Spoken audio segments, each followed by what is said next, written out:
محاولة اسقاط يعني شوف توقيت ممتاز من يزيد. ليش اخر دقيقة في الجولة ممكن ما. مرحبا بكم متابعي صفحة ام بالعربي في مقطع جديد، والذي سنتابع من خلاله نزال البطل الجزائري يزيد شوشان ضد الغيني يابنا ان شاء الله. هذا الاخير الذي دخل بزي الابطال الخارقين يرقص كأنه متأكد من الفوز، لكن ردة فعل البطل الجزائري كانت رائعة جدا، واستمر النزال لثلاث جولات كانت كلها قوية وحماسية، خصوصا من جانب البطل الجزائري. قبل متابعة المقطع قم بوضع لايك إذا أردتم المزيد من المقاطع في الفترة المقبلة، وإن أردتم التعريف بهذا البطل شاركوا المقطع. والآن لنشاهد معا تطبيق يو اف سي فايت باس.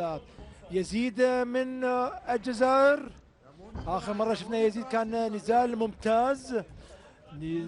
ان شاء الله او ان شاء الله المقاتل الغاني، ولكن يقاتل عن طريق البرازيل.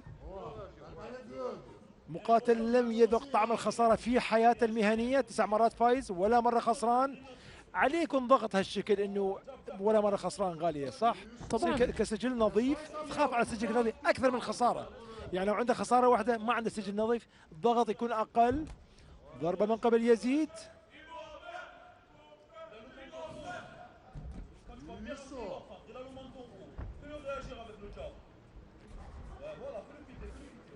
Carrega a mão de trás, ó. Ele tá carregando a mão de trás. جس نبض طول حوالي دقيقة واحدة. ضربات قوية من يزيد شوشاني، ان شاء الله ما تأثرت عليه. ما تفوز ب9 مرات بدون خسارة اذا ما عندك خبرة داخل القفص. على فكرة الخبرة قريبة. 11 نزال امام 9 نزالات، يعني حوالي 20 نزال بيناتهم قبل هذا النزال. شوفي القوة الجسمانية ليزيد صراحة مبين عليه مثل ما تسموه مربوع او مضغوط. خطافية يسارية ممتازة. شوفي الوقفة المتعاكسة بين كل المقاتلين. ان شاء الله في القدم اليمنى للامام اللي هي وضعية الاعصر يسموه ساوث بو، وتتحول الى الوضعية التقليدية. لاحظ كيف بتفرجوا على بعض، الاي كونتاكت كثير. انا ما اتفق انه يكونوا ينظروا الى الوجه، المفروض ينظروا الى منطقه شويه الصدر اعلى لكي ما يتقطع. هذا رايي الشخصي. بس هاي لعبه ايش بيقولوا مايند جيم، عمالهم بيلعبوا باعصاب بعض بهاي الطريقه. ضربه خطافيه يساريه جميله من يزيد، ان شاء الله ياخذها ويقول ان شاء الله ما تعورت. Tá muita vontade, hein? Tá muita vontade ele. Trabalhar mais. يابنا يتحرك الى يساره. يابنا ان شاء الله يحاول يغير الوقفات، ما تشوف يغير من الى يعني بدل الوقفه التقليديه الى ضربه الى او وقف يعني وقفه متعاكسه. لحد الان احنا بنشهد حوالي نصف الجوله الاولى ولا زلنا في وضعيه جس النبض. Boa, pegou o cruzadinho, ó. Ele sentiu. Ele sentiu o cruzadinho, hein? Ele sentiu, Gabriel. 5 ضربات الى الراس من قبل يزيد ولا ضربه الى الراس من قبل المقاتل يابنا ان شاء الله. ضربه جميله من يزيد. يزيد المقاتل الجزائري. تحركات لحد الان احنا قاعد نتكلم عن 3 دقائق ولا زلنا. انفتح شو وقت ينفتح النزال. تعرف لما تصير ضربات قويه من كلا المقاتلين.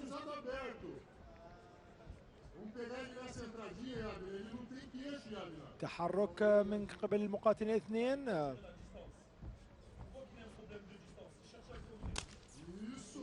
وركله ممتازه وطلعت صوت كثير عالي حتى. رجعنا الى الوضعيه العاديه بالوقوف كذا المقاتلين. تحركات ممتازه من المقاتل الجزائري. المقاتل الجزائري عنده يساريه ممتازه، لو ينزلها ممكن ينهي النزال في اي لحظه. ضربه بضربه وعم بصيبوا، بس يبقى لحد ما فتح النزال. بعدنا احنا قاعد نعم. نتكلم ما صار اشي، ما صار قاعد يصير اي شيء. وضل دقيقه للجوله الاولى. صح.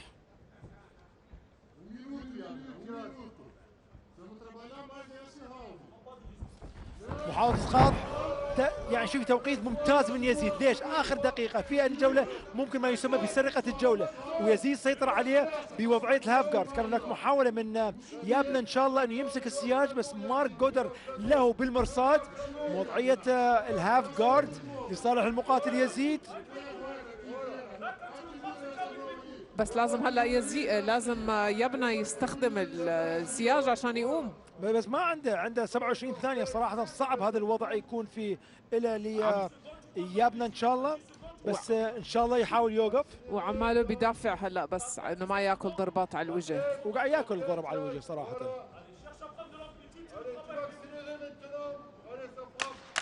10 ثواني. انا اعتقد مو بس بسبب الاسقاط الاخير في اخر دقيقه والسيطره على الارض، ولكن كنزال كامل هو لصالح المقاتل الجزائري. محاربي الامارات النسخه ال 35 في النسخه الافريقيه الرابعه.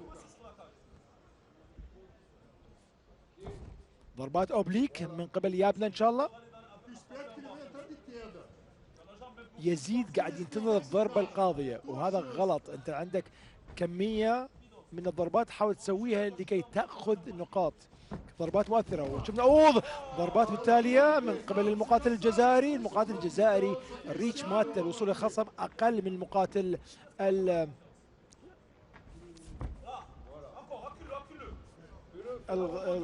ما بدي اقول البرازيلي لانه يقاتل من طريق البرازيل، ولكن المقاتل من غينيا. ضربات اوبليك. هاي ضربات الاوبليك مرات تخوفني لسبب انه مرات يمكن تضرب على الركبه وتاثر عليها، واحنا ما نريد اي شيء يصير للمقاتلين.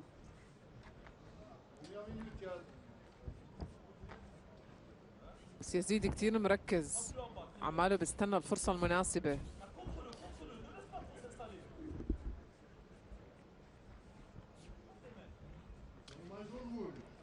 بس خلي شكون كنزال في رتابه.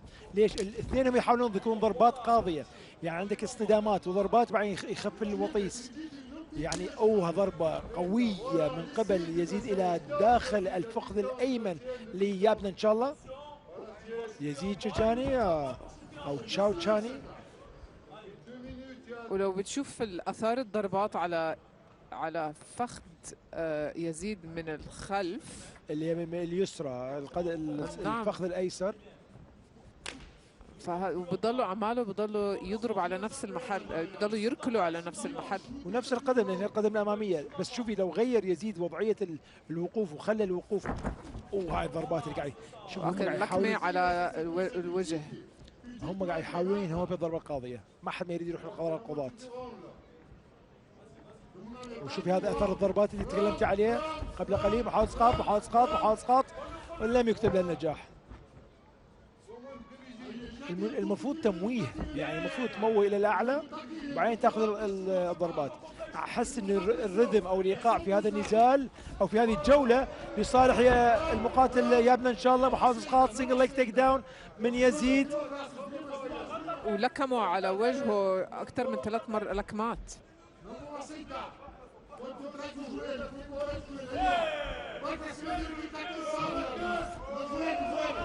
ضربات قوية من قبل يابنا ان شاء الله. احس انه هاي الجولة احسن نوعيا الى يابنا. سقط بالغلط. محاولة الله، هذا ما تسميه استغلال فرصة من قبل يزيد. استغل الفرصة لكي يسقط المقاتل الخصم، وهذا بدل على ذكائه. بس اظن انه كان في مي او عرق على داخل القفص اللي هو تزحط. تعددت الاسباب والاسقاط واحد. شو رايك؟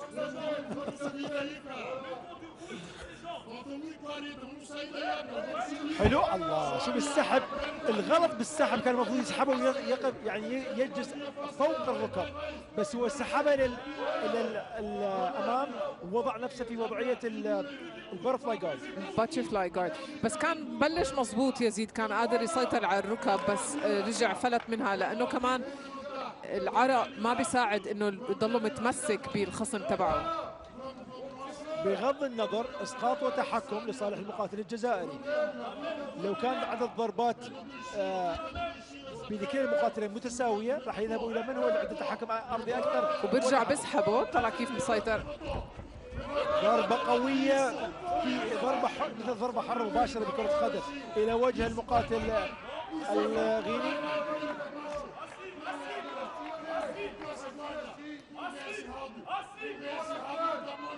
يعني نشوف ركن المقاتل الجزائري.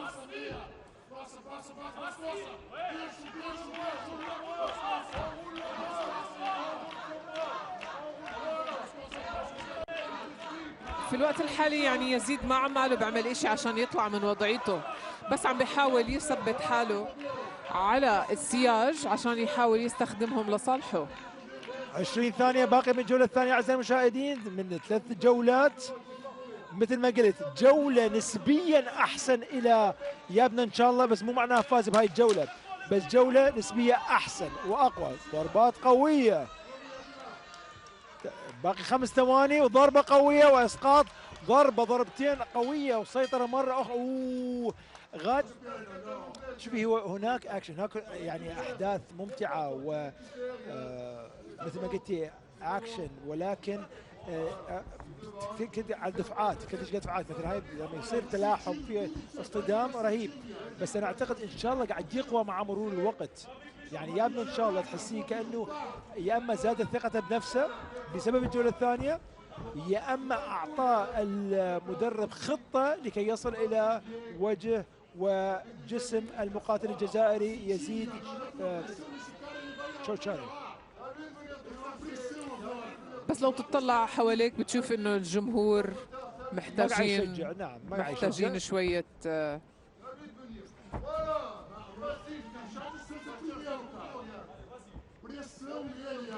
يحتاجهم يدخلوا الجمهور صراحة في حماس أكثر.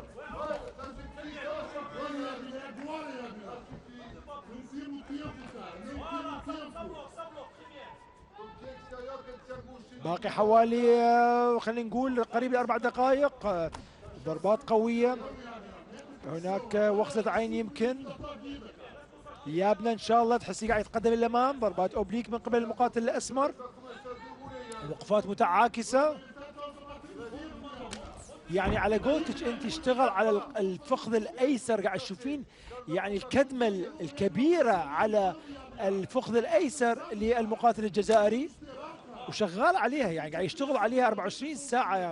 كل النزال قاعد يشتغل عليها المقاتل يابنا ان شاء الله.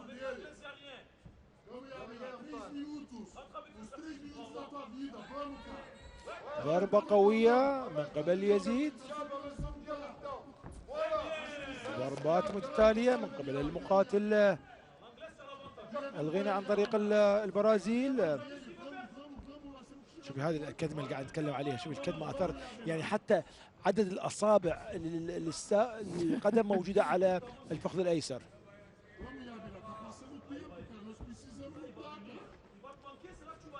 المشكله لو يصير رياكشن من يزيد، يعني لما يموه يسحب رجال الخلف، معناها سيطر على تيمبو النزال، ايقاع النزال يابنا ان شاء الله.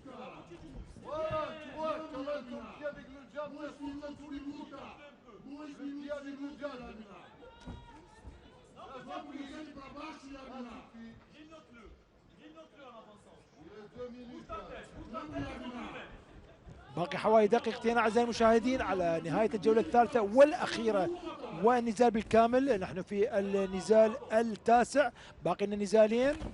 ضربات قويه من يزيد، بس شوفي يزيد القدم اليسرى مالته ما قاعد يحركها، صارت شوفي ستيشن، يعني ثابته بمكانها، قاعد يحاول يحركها يخلي الدماء تتدفق فيها، لان تصير ستيف، تصير صعبه عليه يمشي قدم يسار، فتصير حركته اقل نسبيا.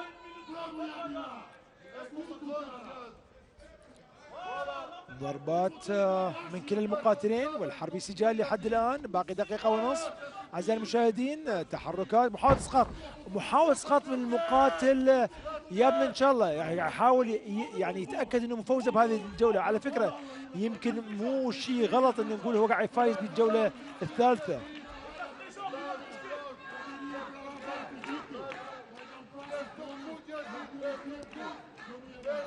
ودخل المقاتلين قاعد يشجعون يابنا ان شاء الله. تحذير من الحكم مارك جودارد الى مدرب يابنا، قال له لازم تقعد. وفعلا من القوانين انه ممنوع المدرب يقف او يضرب على ارض القفص من الخارج. باقي حوالي 45 ثانية خلينا نقول على عمر الجولة، والوضع على سياج يحاول دفعه، المفروض يسوي يزيد ريفرسل او عكس الوضعية. ضربة داخل هذا يعني الساق اليسرى ليزيد صراحة اخذت عقاب كبير. وطلع كيف يزيد عم بيحاول ياخذ الاندر هوك، بس يابنا عم بيوقف له اياها، عماله بيضغط عليها علشان يقدر يلف حواليه. وشوفي مثل ما تكلمنا قبل السابق انه وضعيه الراس والضغط على ذقن المقاتل الخصم اللي ظهر على السياج موجوده في هذه الجوله. 10 ثواني 10 ثواني، مهمه الحكام صعبه صراحه، القضاء صعبه صراحه. نعم. محاولة اسقاط، محاولة سرقة، ما اعرف ما كانت موجودة. اوه ضربة تحت الحزام في اخر ثواني. متابعي صفحة بالعربي، نشكركم على مشاهدة المقطع. لمتابعة المزيد قم بالدخول الصفحة، لديك سوف تجد العديد من المقاطع التي أتمنى أن تنال إعجابكم. أردتم التعريف بهذا البطل، شاركوا المقطع. إلى اللقاء.